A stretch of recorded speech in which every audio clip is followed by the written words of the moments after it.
Как обычно, деградируя в ТикТок, мне довелось познакомиться с игрой Рэпа. Изначально мне показалось это простой игрой с квотой, какими были и ее братья, например, Lethal Company. Но меня смутило то, что игра начала слишком сильно форситься на просторах интернета.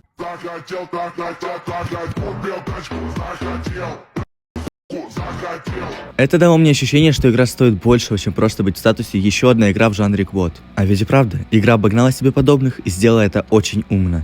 Давайте мы разберемся, что же это за проект и почему она круче, чем могла казаться. Рэпа — это игра от Simiwork, вышедшая 26 февраля 2025 года. То есть игре не пришлось долго мариноваться, чтобы стать вирусной и охватить огромную публику вокруг себя. У разработчиков Рэпа был еще один проект — Voidigo, который не вызвал никакого ажиотажа или интереса. Описание Voidigo гласит: ярко анимированный экшен-рогалик, сосредоточенный на охоте с боссами.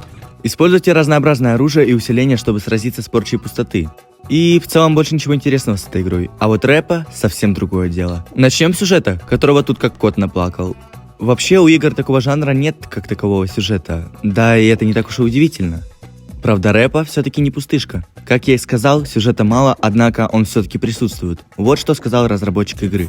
But there is a lore reason why Taxman looks the way he does, and that's why we can't really speak more about it, because we want you guys to discover it for yourself later on. Сюжет, который должны разбирать игроки по кусочкам, звучит заманчиво. Давайте по порядку. Вообще, если задуматься, почему мы собираем квоту, вокруг куча мебели, но нет живых людей, лишь мы роботы. Кто такой налоговый агент, являющийся загадочным ИИ, и дает нам задание? Его зовут Taxman. Исходя из того факта, что мы ходим по локациям и собираем мусор за деньги, вероятно, мы собираем долги для этого налогового агента. Рэп расшифровывается как Retrieve, Extract, Profit and Operate. В переводе это означает «извлекай, добывай, получай прибыль и действуй». Так, а что с миром вокруг нас? Повсюду лежат скелеты людей, куча надписей типа «Беги, он здесь», старые календари, афиши и рекламы. Будто бы жизнь здесь была, но что-то произошло и теперь все погибло. Рэпа не объясняет тебе ничего, он молчит. Он бросает тебя в глубины своего гниющего мира, где среди снега и стали торчат ржавые вывески, под ногами хрустят кости, а радио в особняке вещает: «Хэтман неудержим».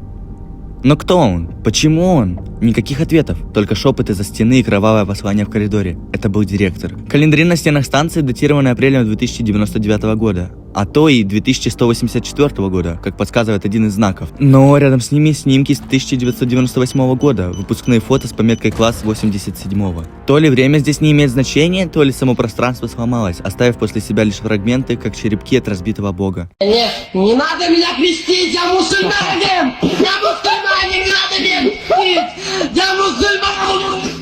Директор Академии и катастрофа, которая не имела названия. Среди этих обломков прошлого возвышается и тень директора Академии Свитфбурн. Когда-то уважаемый педагог, теперь, возможно, первый монстр, источник всего заражения. Мутагенная магия, именно так ее называют выжившие, если их можно так назвать. Возможно, он пытался спасти мир, или подчинить его. Возможно, он хотел бессмертия, но получил только поглощение формы. Его лицо все еще можно найти.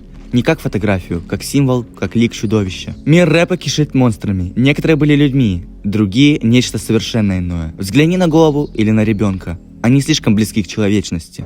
Но все-таки это случайность или нет? Они слишком искажены, чтобы поверить, что в них еще теплится душа.